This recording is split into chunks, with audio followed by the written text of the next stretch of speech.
Hello, I'm Roman. Welcome back to a series of the videos of building the convolutional neural networks from the scratch in the Golang. And in this video, I want to actually take a step back and think a little bit before actually diving into the implementation once again. I found a very good video that I'm actually going to use the reference from now on, since the previous I used this article, not this one. I used this one, but I'm very confused that it has an error. For example, and I'm not sure that I can judge it. Plus, this video has way better, and at least in my opinion, way better explanation of the things. So I'm going to use it. But the goal for today, I want to actually, step back, as I said, a little bit, and think how I can integrate the convolution into the code that I use in the neural networks from the Scratch series. Because when I started to dive into this project, I didn't consider one part in all articles. The forward method for the convolution is written in a way that it takes one sample, but the code that I wrote for the neural networks from the scratch assumes we take several samples at the same time. So what I mean, so if we go to the model train, right, there is a specific thing we do. Let's say actually it's model forward, right? Okay, let's use this predict in model training. So you can see that no, wait. Where is this one? This one, right? So this is, as you can see, there is a train method. We have number of the epochs, meaning that we go through the same data several times.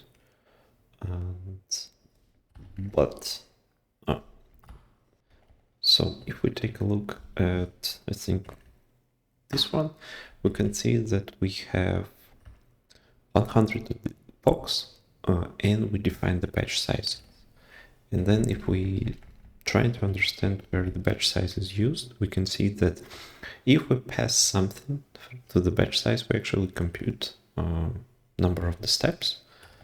And then if we go next, we can see this one. So we have the number of the epochs, and then we create a slice of the data. For example, we have the training data, we have a slice of it. For example, in the case of the fashionista, it's 128 samples. And then we feed all of them into the model forward, which means that this dense struct will have as rows number of the samples, and the columns will represent the input. So I want to actually draw it. So what we will have, basically,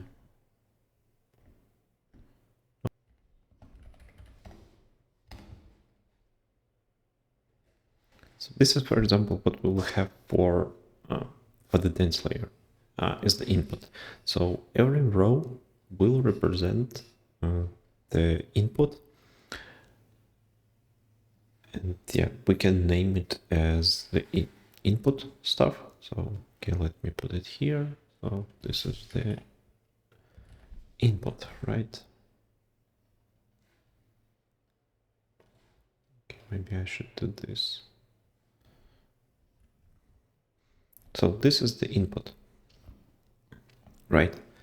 And we will feed into the, this will be, for example, the image one. Actually, let me, for example, image one, image two, something like this. And that would be input for one step.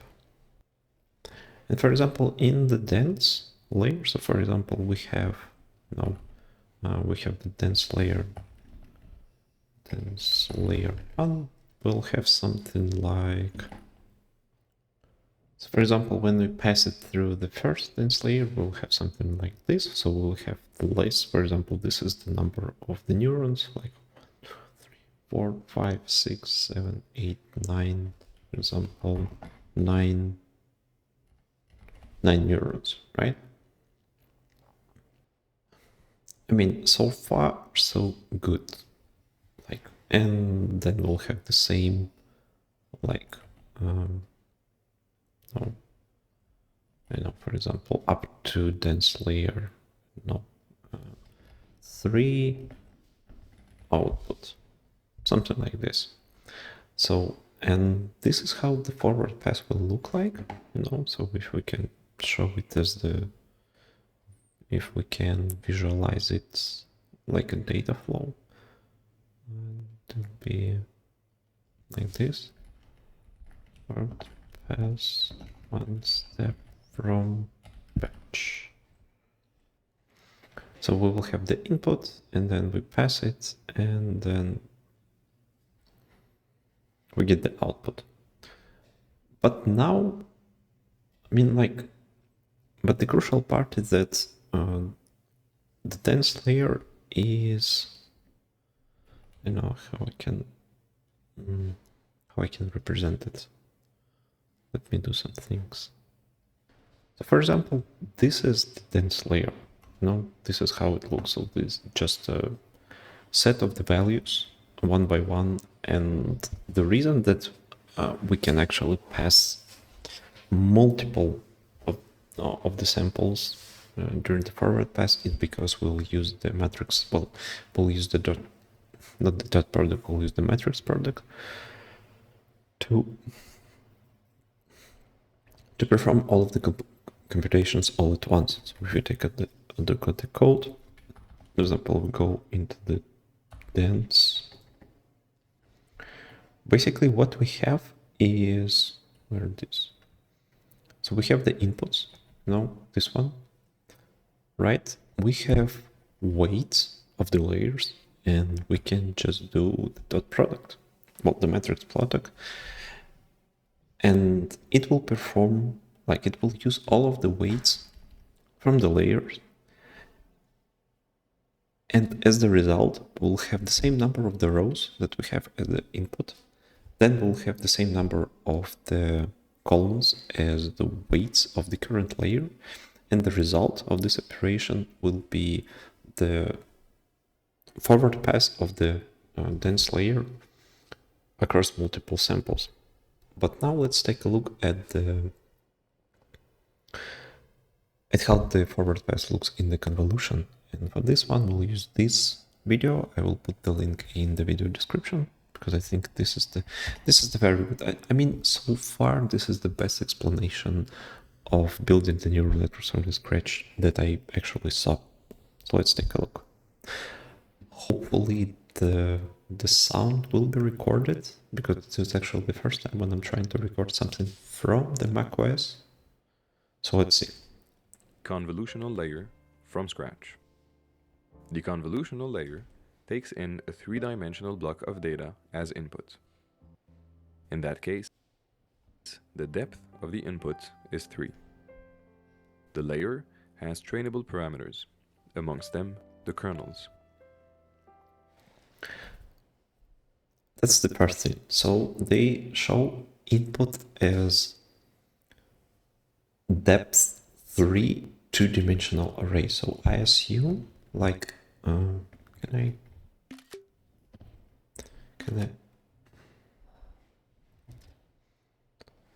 I use it in here? Okay, okay, let me put it. So this is what they suggest, and what I'm thinking is that's actually one sample, 3 channels for RGB image. And this is important to mention, right? Right? So this is what they feed in. But in my case, it wouldn't be this one. I mean, can I crop it? Okay. But I think in my case, that should be the input for the grayscale, right? So one sample, one channel for grayscale image, right? Each kernel is also a three-dimensional block that extends the full depth of the input. This is what gets me confused. So for the RGB, the kernel itself is the three-dimensional array for one sample. Well, not actually, not. So again, this is for the RGB, right? And that will be this one. Let me put it in different place, right? But in my case, again, what I'm trying to understand is that should be, this one, right? So this is going to be the kernel for the grayscale. The layer may have multiple kernels, all of which must extend the full depth of the input. To each kernel, we associate a bias matrix that will have the same shape as the output. Okay, so there are multiple things here. So first, there are kernels. So there are kernels, right? And we put it here. Then we have biases. Finally, right? But how it will look like in my case? Imagining that I have the grayscale image, and I guess it should be like the problem that I still cannot kind of fully understand how it will look like in my case. So like this, but I still need the biases, right? It says that the biases have the same shape as the output, so basically the same. So for example, the bias one, well, the bias for the first kernel is size of the kernel. Let me put it here. Biases shape is the same as kernel shape.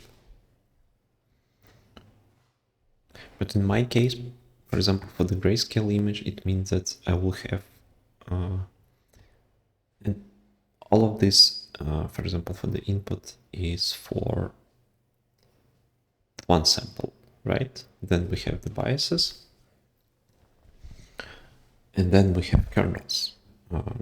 So in that case, I will have like multiple kernels, one for the grayscale. the layer will produce a three-dimensional block of data as its output. The depth of the output is the same as the number of kernels that we have. Let me show you how the output is actually produced. Take each matrix in the first kernel and compute the cross-correlation with the input data. Now sum the three results and add up the first bias. This will produce. So they actually using all of the channels at the same time, so using cross correlation with like all subkernels, I would call it like this, and adding the bias. The first output. Likewise, the second output is computed by taking the sum of the cross-correlations between the input image and the second kernel, plus. Okay, actually, in this case, the output, I want to do some output equal to cross correlation plus bias. In my case, it means that I will have the cross correlation between this one and I will add the bias. It means that, for example, here, conv So there is a kernel output, and this is actually the cross correlation. So what I need to do is add biases somewhere here, because this is the kernel output, right? To kernel output, because the kernel output is the output size, and okay, kernel output and biases. Wait, kernel output is the shape, is with the shape of kernel, right? Which means that biases are with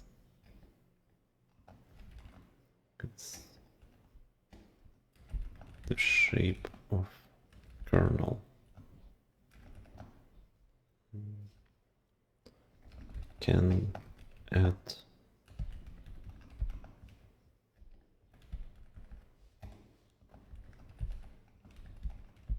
the second bias.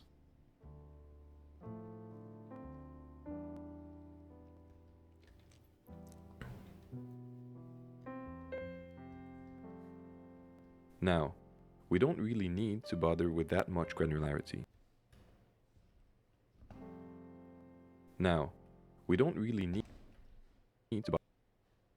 Okay, but the result is actually will be the same here and here, right?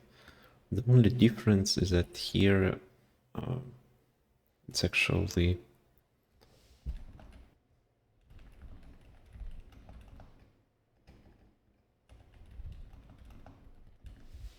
okay, so the main difference is actually that here, like we have like every kernel is the three-dimensional thing, as long as the input image is 3D thing plus biases. But for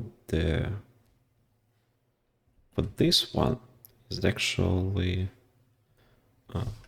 inputs and kernel are 2D.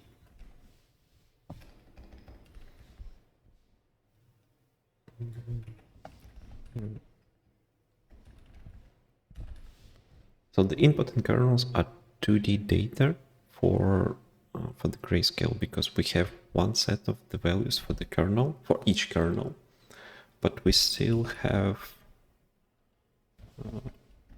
array of kernels. So it's 1x2d.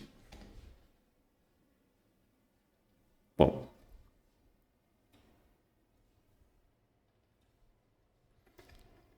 in the Python shapes, it will be something like this. Array of 2D kernels, right? For the biases, it's again 1 by 2 array of 2D values of biases for output. So it's basically a 3D array. 3D, and this one is the current problem that I have, that I still don't understand how the output should. This one, like, what is the output?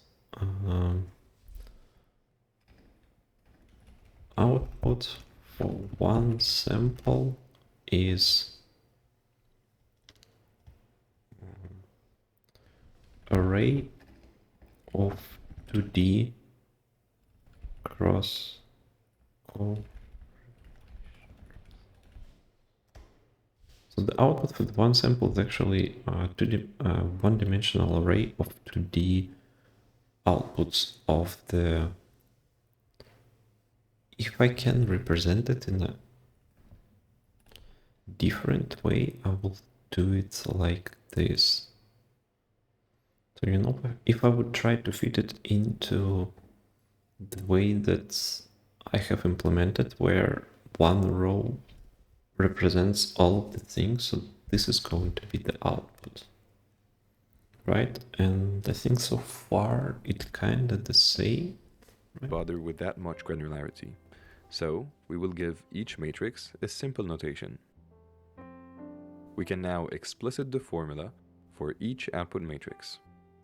The first output is nothing but the first bias plus the sum of the cross correlations between the input and the first kernel.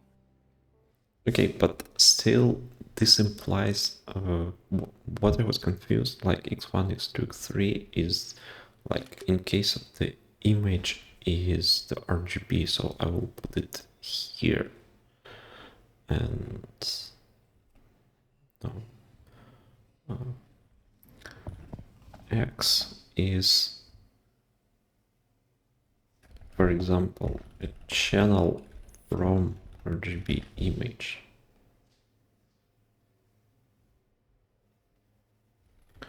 And for example, K1, 1, how would call it? First kernel, first part, I would say, because K1, K1, 2, okay. K11, K12, K13, values from first kernel. Values to input. Okay, so right now it actually makes more sense when I saw this one. No, so there is a, for example, if I will take this, so you know, those things are actually started to clash. So all of this is one kernel with 3 different kernel values for different channel, but it's still considered as one kernel. Likewise, the second output is equal to the convolution. So, Still, let's pretend the equation look familiar. Back to what we were doing. How many kernels do we want? Parameters. Convolutional layer. Isn't it crazy? Anyways, let's go back to what we were doing. That is the input shape, which is a tuple containing the depth, the height, and the width of the input. The kernel. The width and the height of the image. So by depth, I guess it means the grayscale or the number of channels. So for example, in my case, I will have the grayscale. So that will be something like 1 by 24 by 24. If it's an RGB image, it will be like 3 by 21, 28 by 28. Kernel size, which is a number representing the size of each matrix inside each kernel, and the depth, which is also a number representing how many kernels do we want, and therefore the depth of the output. So by the depth of the output, he means that how many kernels we actually will have. So it's okay. So for example, we can have, oh, that's hard. Okay, so that's actually too many values. Okay, so if I will move it here, so for example, how I would compute the output. So we have okay, input shape defines, well, input number channels multiplied by width and height, but then we have the kernel size, which is the size of the kernel, and that will convert, this is what number of channels from input multiplied by the kernel size multiplied by the kernel size. So the input, interesting that it's not, oh no, input depth. Okay, now I finally started to understand it more. We start by unpacking the input shape. Then, so we have the input depth that we take from the input shape. Then we use it, for example, for the kernel shape. So we have, okay, so this is why it's a 4-dimensional array. Okay. So we have the depth of the convolution itself. We have depth of the kernel, and we have the size of the kernel. Depth defines how many outputs, how many 2-dimensional outputs we will have. Input depth in that case defines how many kind of subkernels we should have, and then we have the kernel size.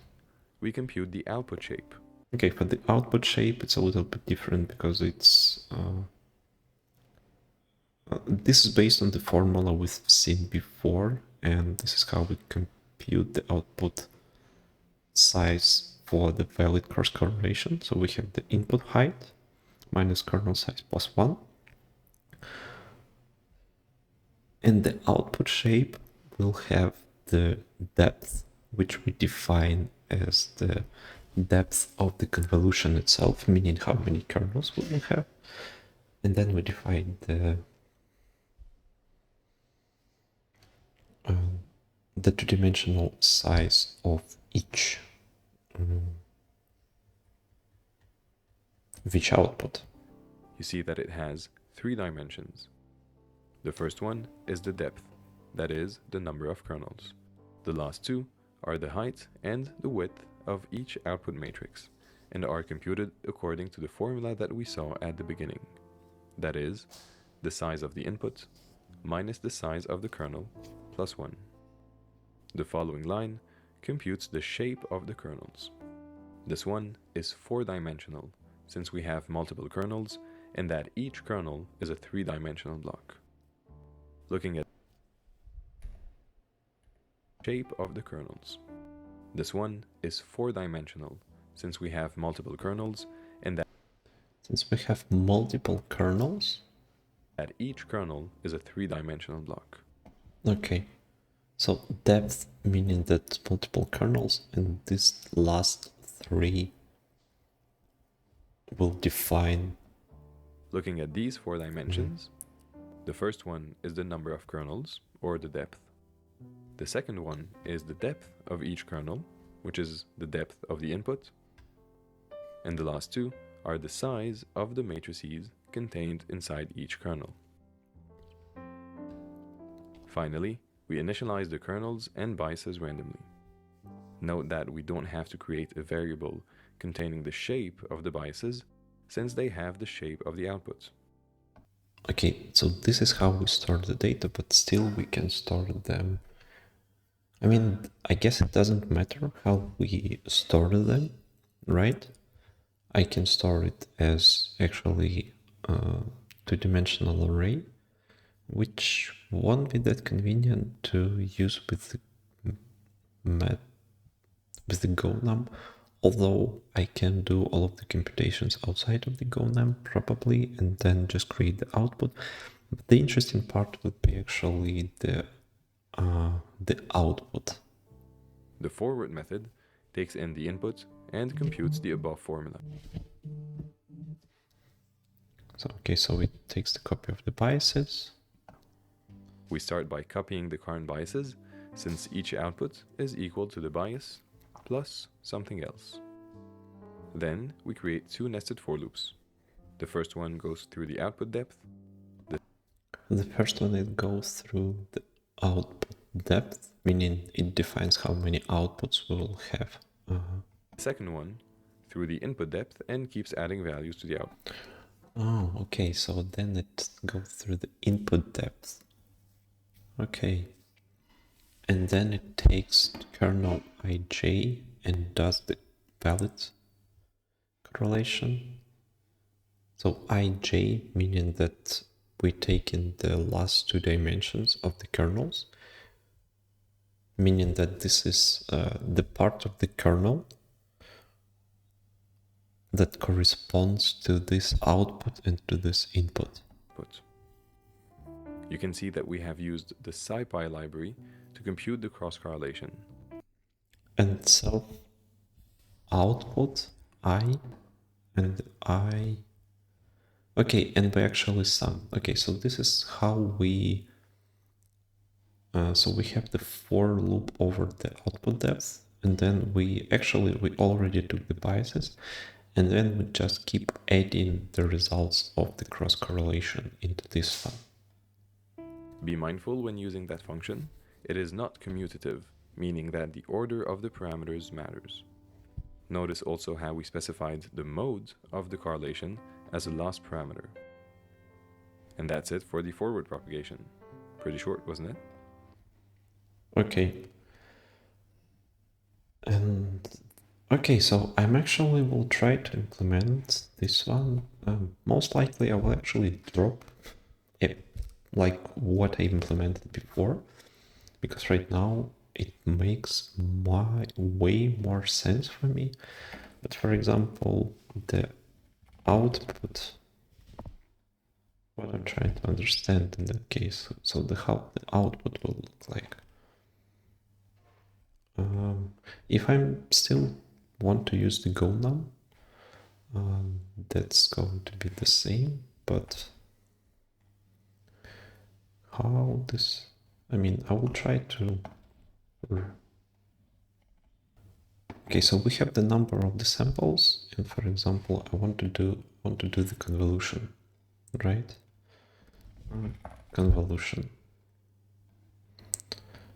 Right. So then it should have the outputs for image 1, conv for image 1, conv for image 2, and we will have the depth. Where's the output? Okay, we have the depth and the input and the height. Okay, so it means that we'll have the output 1, 1, no, 1, 2. For example, output 3, 3, right? Then we have 1, 1.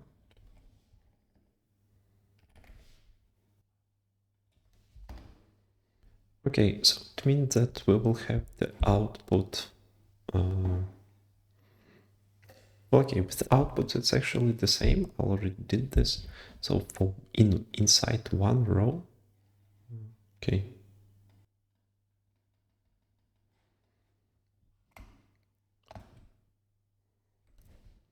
Okay, so every row in the convolutional output will contain all outputs corresponding to the number of the kernels, or how is it called, depths of conv layer. The main question is how structure kernel nodes and biases. And so the question is how to structure kernels and biases, and how to structure this one. And the last thing,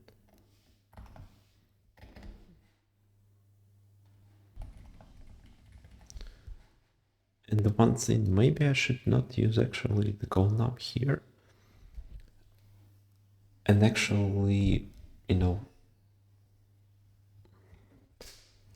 do something like this, you know, for example, for the output, store the kernels and the biases as like, for example, biases as the output shape, which is the 3-dimensional array, kernels as 4-dimensional array. But this is actually the most interesting one. Okay, and you can see that there is a next part of it. So we'll have the backward overview and the backward kernels.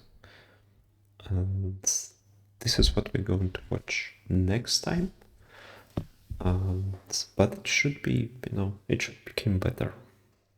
All right, I hope this will help you as well, because for me, to be honest, I'm kind of stuck in the understanding of how we should proceed, and I needed to revisit it. Right now, it looks like I will just drop the implementation of the convolution layer and rethink then how I approach the max pooling.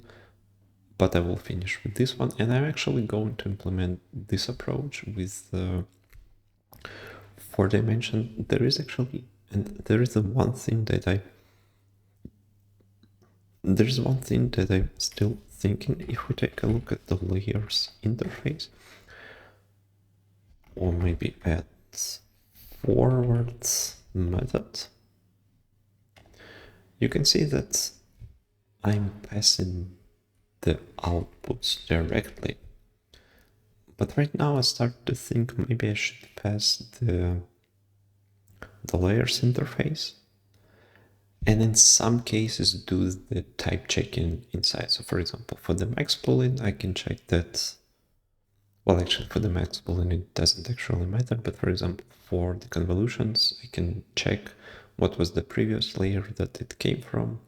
So I can do, for example, convolution after the convolution, or I will know how to, because most likely I will need some data from the layer so I can unpack it. Because in order to still using the Golang, which means that I'm limited to 2-dimensional array, which means that I need to stack, kind of